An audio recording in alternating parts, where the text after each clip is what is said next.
ರಾಜ್ಯದಲ್ಲಿ ಕಾಂಗ್ರೆಸ್ ಪಕ್ಷ ಬೇಗುದಿಯಲ್ಲಿ ಬಿದ್ದಿದೆ. ಹುಬ್ಬಳ್ಳಿಯಲ್ಲಿ ಕೇಂದ್ರ ಸಚಿವ ಪ್ರಹ್ಲಾದ್ ಜೋಶಿ ಕಿಡಿಕಾರಿದ್ದಾರೆ.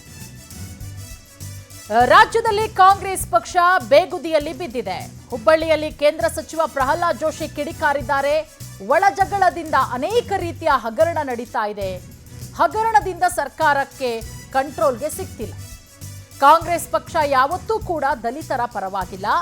ಕಾಂಗ್ರೆಸ್ ಪಾರ್ಟಿ ಅಯೋಮಯ ಸ್ಥಿತಿಗೆ ತಲುಪ್ತಾ ಇದೆ. ಹುಬ್ಬಳ್ಳಿಯಲ್ಲಿ ಕೇಂದ್ರ ಸಚಿವ ಪ್ರಹ್ಲಾದ್ ಜೋಶಿ ಕಿಡಿಕಾರಿದ್ದಾರೆ.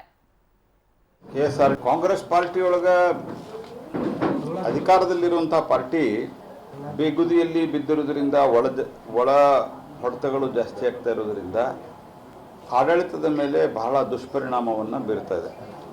ಕಾಂಗ್ರೆಸ್ ಪಾರ್ಟಿ ಕಾರಣದಿಂದಾಗಿ ಭ್ರಷ್ಟಾಚಾರ ಹಾಗೂ ಅನೇಕ ರೀತಿಯಾದಂಥ ಹಗರಣಗಳು, ಸರ್ಕಾರಿ ಯಂತ್ರದ ಮೇಲೆ ಕಂಟ್ರೋಲ್ ಇರಲಾರದಂಥ ಒಂದು ಸ್ಥಿತಿ ಬಂದಿದೆ.